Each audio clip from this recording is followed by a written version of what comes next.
여러분, 안녕하세요. 여러분의 건강과 과학적 호기심을 동시에 충족시켜드릴 백건삼입니다. 오늘은 유튜브에서 만병통치약처럼 알려지고 있는 이 하얀 가루, 바로 베이킹소다에 대해 이야기해 볼 거예요.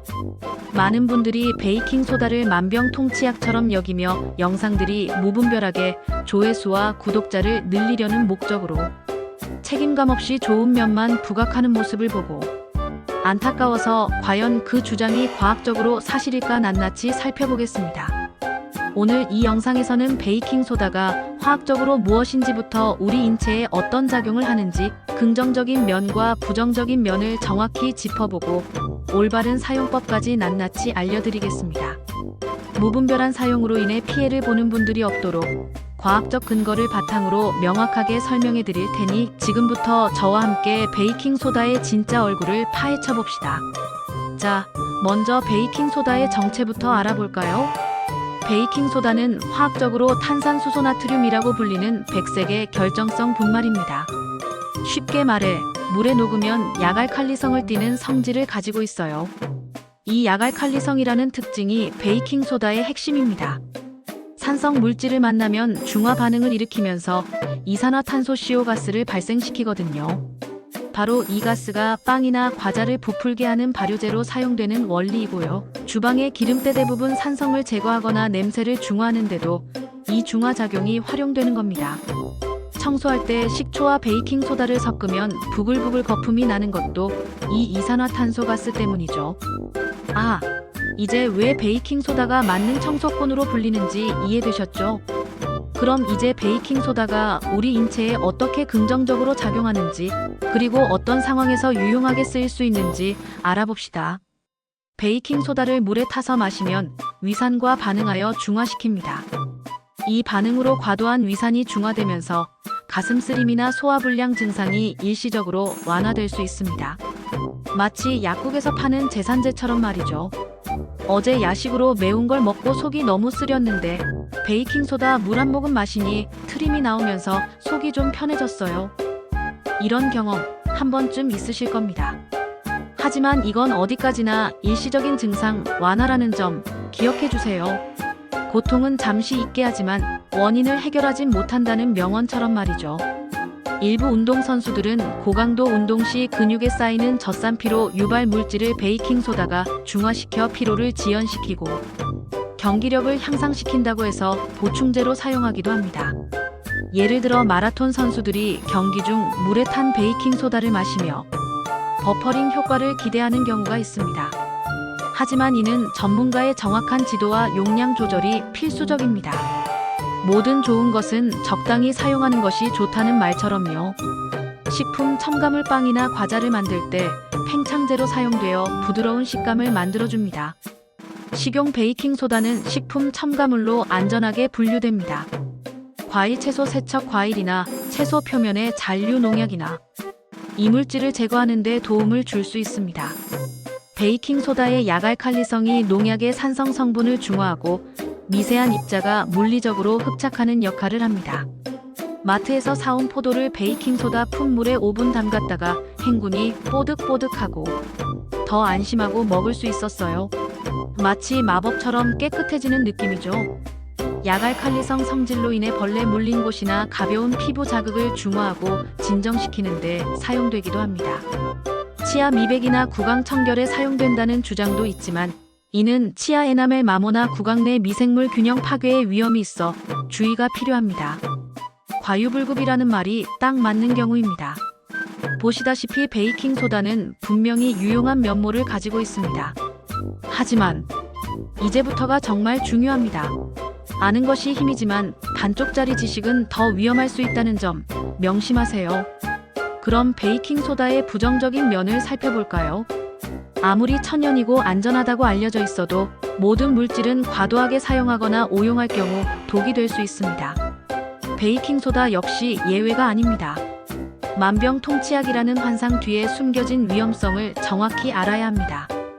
호미로 막을 것을 가래로 막는다는 속담처럼 작은 부주의가 큰 화를 부를 수 있습니다. 베이킹소다를 너무 많이 섭취하면 우리 몸의 pH 균형이 깨져 알칼리증이라는 심각한 상태를 유발할 수 있습니다. 우리 몸은 약알칼리성을 유지해야 하는데 이를 벗어나면 큰 문제가 발생합니다. 증상 구토, 설사, 근육경련, 심장 박동 이상, 심하면 혼수 상태까지 이를 수 있습니다. 특히 신장 기능이 약한 분들에게는 치명적일 수 있습니다. 매일 아침 베이킹소다 물을 마시면 몸이 알칼리성으로 변해 건강해진다고 해서 석 달째 마셨는데 갑자기 손발이 저리고 어지러웠어요. 병원에 가보니 알칼리증이라고 하더라고요. 이런 무분별한 섭취는 절대 금물입니다. 좋다고 다 먹으면 안 된다는 어르신들 말씀이 딱 맞죠. 베이킹소다에는 나트륨이 상당량 포함되어 있습니다.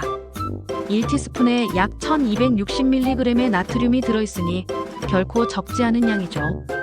과도하게 섭취하면 체내 나트륨 수치를 높여 고혈압 환자의 혈압을 상승시키거나 심장 질환이 있는 분들의 심부전을 악화시킬 수 있습니다. 혈압이 높은데 베이킹소다가 좋다고 해서 꾸준히 마셨는데 오히려 혈압이 더 오르고 몸이 붓는 것 같았어요. 이는 나트륨 과다 섭취 때문일 수 있습니다. 약이 되는 것이 독이 될 수도 있다는 점 잊지 마세요. 위산 중화 과정에서 발생하는 다량의 이산화탄소가스는 복부 팽만감, 트림, 복통을 유발할 수 있습니다. 장기간 고용량 섭취는 위 점막에 자극을 주어 위염을 일으킬 수도 있습니다. 가장 위험한 부분 중 하나는 약물 상호작용입니다. 특정 약물의 혈액 응고를 늦추는 약 리튬, 제산제, 일부 항암제 등과 함께 섭취하면 약효를 변화시키거나 심각한 부작용을 유발할 수 있습니다. 혈액 희석제를 복용 중인데 속쓰림 때문에 베이킹소다를 마셨더니 갑자기 잇몸에서 피가 나고 멍이 잘 들었어요. 이는 약물 상호작용의 심각한 예시입니다. 복용 중인 약물이 있다면 반드시 의사나 약사와 상담해야 합니다. 모르는 것이 약이 아니라 모르는 것이 독이 될 수 있습니다. 신장 결석 유발 가능성이 있습니다. 소변의 pH를 알칼리성으로 만들 수 있어 특정 유형의 신장 결석, 인산 칼슘 결석 등이 있는 사람에게는 오히려 결석 형성을 촉진할 수 있습니다. 특히 신장 기능이 약한 분들은 더욱 조심해야 합니다. 다음으로 피부 치아 손상 및 호흡기 문제. 민감한 피부에 직접 사용하면 자극이나 알레르기 반응을 일으킬 수 있습니다. 치아 미백 목적으로 너무 자주 사용하면 치아 에나멜이 마모될 위험이 있습니다. 소중한 치아가 돌이킬 수 없이 손상될 수 있어요. 미세한 베이킹소다 입자를 흡입할 경우 호흡기에 자극을 주어 기침이나 호흡 곤란을 유발할 수 있으니 특히 밀폐된 공간에서 사용 시 주의해야 합니다. 잠깐의 고통을 잊으려다 건강을 잃을 수 있습니다. 그리고 한 가지 더. 시중에는 식용과 세척용 베이킹소다가 따로 판매되기도 합니다. 식용은 식품 첨가물 기준에 맞춰 순도가 높지만 세척용은 pH가 더 높거나 다른 첨가물이 있을 수 있습니다. 세척용 베이킹소다는 절대로 섭취해서는 안 됩니다. 겉모습이 같다고 다 같은 것이 아니다라는 것을 기억하세요. 자, 그럼 이제 오늘의 핵심 질문에 답할 시간입니다. 베이킹소다 과연 만병통치약일까요? 제 대답은 절대 아닙니다. 베이킹소다는 분명히 유용한 화학물질이자 식품 첨가물입니다. 하지만 그것은 특정 상황에서 적절한 용량과 방법으로 사용될 때의 이야기입니다. 만성 질환을 치료하거나 몸속 독소를 제거하는 만병통치약이라는 주장은 과학적 근거가 부족하며 오히려 심각한 부작용을 초래할 수 있습니다. 지나친 욕심은 화를 부른다는 옛말이 딱 들어맞는 상황이죠. 베이킹소다는 치료제가 아니라 보조제 또는 일시적인 증상 완화제로 이해해야 합니다. 그렇다면 어떻게 베이킹소다를 올바르고 안전하게 사용할 수 있을까요? 가끔 발생하는 속쓰림이나 소화불량에는 물 한 컵의 4분의 1 티스푼 정도의 소량을 단기적으로 섭취하는 것은 도움이 될 수 있습니다. 역류성 식도염, 신장질환, 고혈압 등 만성질환의 치료 목적으로 베이킹소다를 장기간 복용하는 것은 절대 피해야 합니다. 반드시 의사 또는 한의사 등 전문가의 진단과 처방에 따라야 합니다. 복용 중인 약물이 있다면 베이킹소다 섭취 전 반드시 의사 또는 약사와 상담하여 약물 상호작용 위험을 확인해야 합니다. 섭취 목적이라면 반드시 식용으로 표기된 제품을 사용하세요. 베이킹 소다를 사용하다가 메스꺼움, 구토, 복통, 어지럼증 등 이상 증상이 나타나면 즉시 사용을 중단하고 의료기관을 방문해야 합니다. 온라인상에 검증되지 않은 정보나 과장된 주장은 비판적인 시각으로 바라보고 항상 공신력 있는 기관이나 전문가의 의견을 따르는 것이 중요합니다. 맹신은 위험한 길로 인도한다는 것을 기억하세요. 베이킹 소다는 유용한 도구이지만 그 한계와 위험성을 명확히 이해하고 현명하게 사용하는 것이 중요합니다. 여러분의 건강은 소중하니까요. 자, 오늘 이렇게 베이킹 소다에 대한 모든 궁금증을 풀어봤습니다. 이제 맞는 가루라는 환상에서 벗어나 베이킹 소다를 올바르고 안전하게 사용하는 지혜를 얻으셨기를 바랍니다. 여러분의 건강한 선택을 응원합니다. 이 영상이 유익하셨다면 구독과 좋아요, 그리고 알림 설정까지 잊지 마시고요. 다음에도 더 유익하고 흥미로운 이야기로 돌아오겠습니다. 지금까지 백건삼이었습니다.